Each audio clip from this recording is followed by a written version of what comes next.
Hello guys, इस video में हम बहुत ही इम्पोर्टेंट टॉपिक के बारे में डिस्कस करेंगे और टॉपिक का नाम है कोरोना वायरस, जिसके कारण हमारी जो पढ़ाई है वो बंद है। कोरोना वायरस के कारण ही बंद है। तो क्या है ये और इसका इतिहास क्या है उसके बारे में हम थोड़ा देख लेते हैं। तो बिना देरी किए हम शुरू करते हैं, because time is the coin of your life.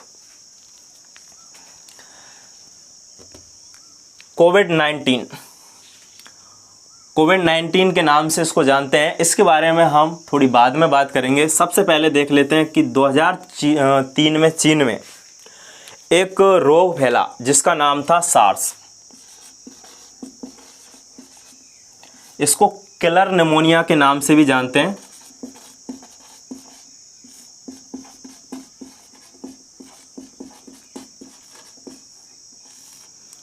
Killer pneumonia क्या है सार्स का पूरा नाम? तो सार्स का जो पूरा नाम है वो है सीवियर एक्यूट रेस्पिरेटरी सिंड्रोम। ये इसका पूरा नाम है। इसमें जो वायरस था वो था सार्स कोरोना वायरस। और ये जो वायरस था चमगादड़ और बिल्लियों से मनुष्य में आया था। यानी ये जो वायरस था सार्स, ये कहां से आया था? ये आया था मनुष्य में।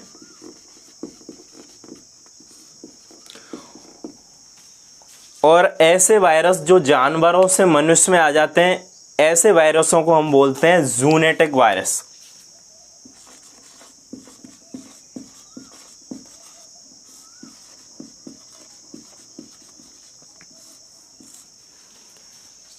तो ये तो बात कर ली हमने सार्स की। इसके बाद में 2012 में 2012 में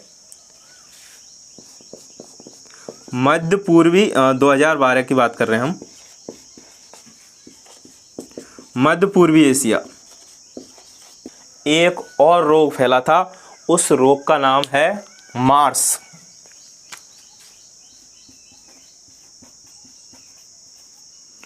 पूरा नाम है इसका middle east respiratory syndrome.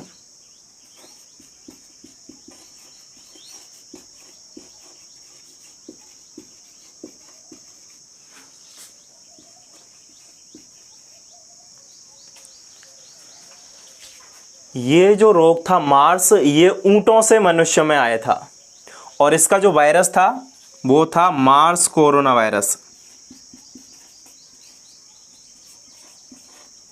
Mars corona virus.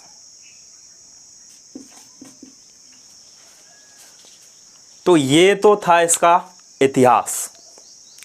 अब हम बात करते हैं कोविड-19 के बारे में। तो कोविड जो 19 है, इसका नाम कोविड-19 क्यों पड़ा, इसे कोविड-19 क्यों कहते हैं? तो देखिए, इसके पीछे कारण है चीन के वुहान में। कहां पर? वुहान में। वुहान एक शहर है। 2019 में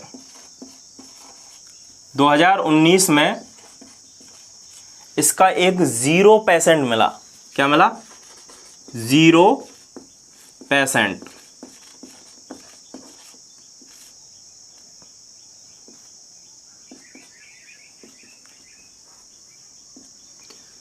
देखो 0% क्या होता है। सर्वप्रथम इसका जो मरीज मिला था, रोगी मिला था, पहले जो रोगी है उसको ही हम बोलते हैं 0%। तो चीन के वुहान में 2019 में इसका क्या मिला था? 0% मिला था, इसलिए इसका नाम पड़ गया कोरोना वायरस 19। तो इसका जो नाम है वो क्या है? वो है कोरोना वायरस 19।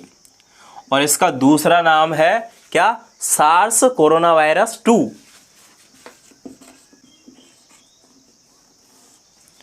ये वही है जो हमने शुरुआत में पढ़ा था, सार्स किलर, जिसको निमोनिया हम बोलते थे। तो ये इसका पूरा नाम है। अब हम बात करते हैं कि इसकी स्ट्रक्चर क्या होती है, इस वायरस की जो स्ट्रक्चर है वो क्या होती है। तो मैं आपको इसकी स्ट्रक्चर बता देता हूँ।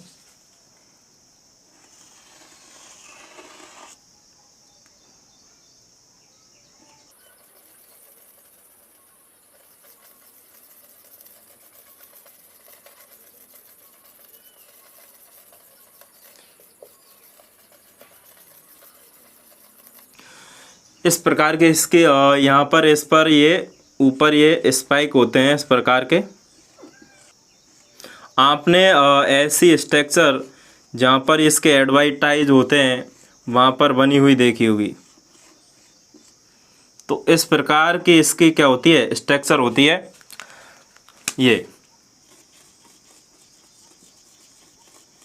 ये क्या होता है, ये होता है आरएनए, एकल तंतु वाला।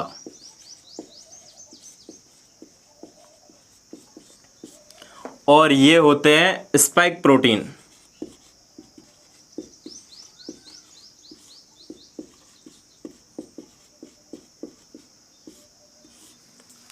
देखो वायरस की आपको मैं एक अनोखी बात बताता हूं। वायरस में कोई भी सेल वगैरह नहीं होती है।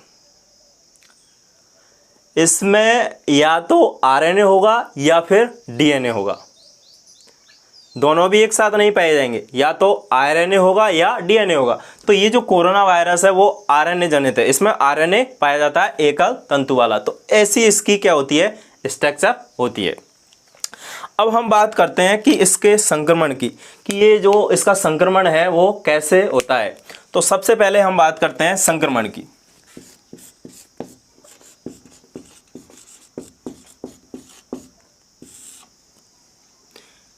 इन्फेक्शन।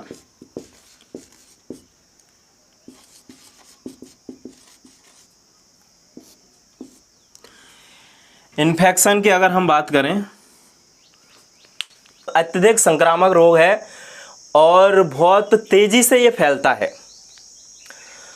ये रोगी व्यक्ति से स्वस्थ व्यक्ति के शरीर में या तो नाक से आ सकता है या फिर मुंह से आ जाएगा। और ये क्या करता है, फेफड़े और श्वसन पथ को क्या कर देता है, ये संक्रमित कर देता है। वहाँ पर ये सबसे ज़्यादा प्रभाव डालता है, कहाँ पर, श्वसन पथ और फेफड़े में। तो ये नाक या मुंह से आ सकता है, श्वसन पथ या फिर फेफड़ों में क्या करेगा, ये उनको ये संक्रमित कर देता है। अब इसके अगर मैं लक्षण की बात करूं,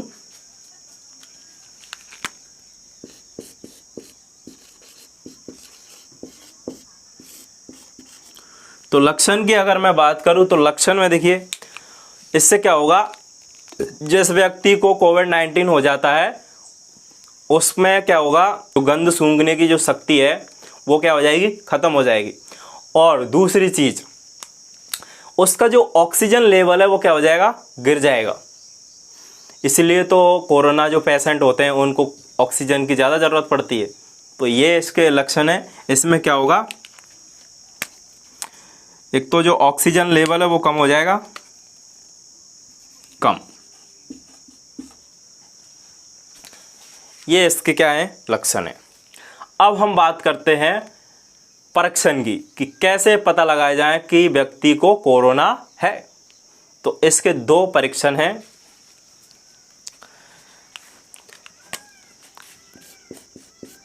पहला है RT-PCR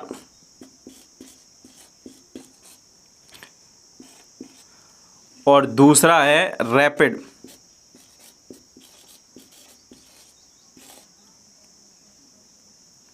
टेस्ट। ये ब्लड टेस्ट होता है। देखिए RT-PCR की अगर मैं बात करूं, reverse transcriptase polymerization chain reaction, इसका पूरा नाम है reverse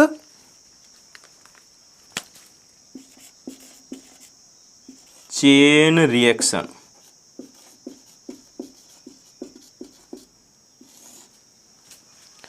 reverse transcriptase polymerase chain reaction इसका पूरा नाम है। इसमें क्या करते हैं, जो रोगी व्यक्ति है या तो उसकी लार लेंगे या फिर नाक वगैरह कोई भी तरल लेकर और उसमें पता लगाया जाता है कि इसमें कोरोना वायरस है या नहीं। दूसरा है रैपिड टेस्ट।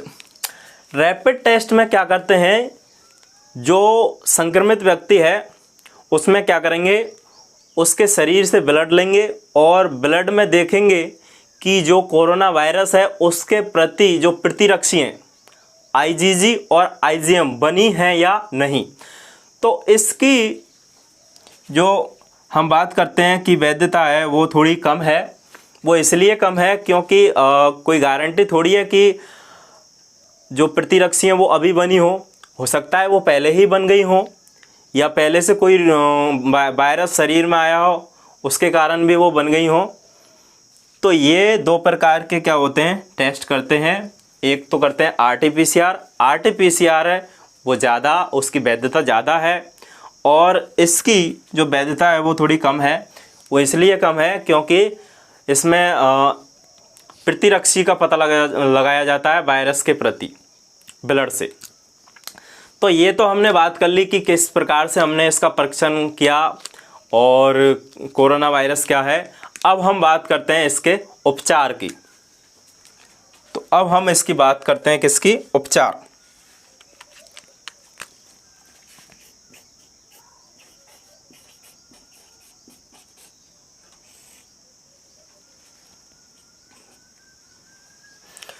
तो देखिए मैं इसके उपचार की बात कर रहा हूँ। तो उपचार में हम लक्षणात्मक उपचार देते हैं। लक्षणात्मक का मतलब है कि जिस चीज़ की कमी हो हम उसी की हम क्या कर देते हैं, टैबलेट वगैरह दे देते हैं, दवाई दे देते हैं। तो ये होते हैं लक्षणात्मक उपचार। तो सबसे पहला इसमें आ जाता है HCR। HCR मतलब हाइड्रोक्सी क्लोरोक्वीन।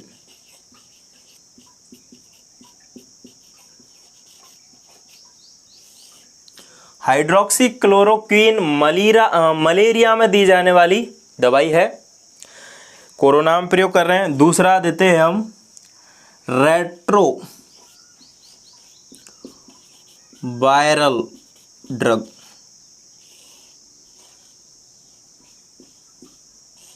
ये एड्स के रोगियों को दी जाती है।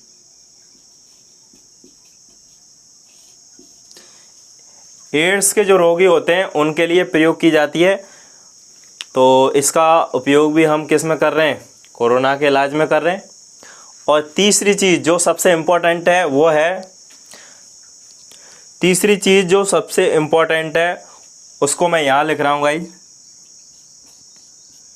वो है प्लाज्मा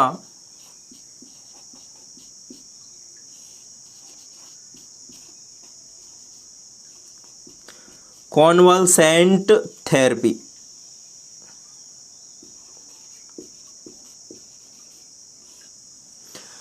प्लाज्मा कॉन्वाल्सेंट थेरेपी क्या होती है, देखिए इसमें क्या करते हैं, जो रोगी व्यक्ति होता है अब वो ठीक हो चुका होता है।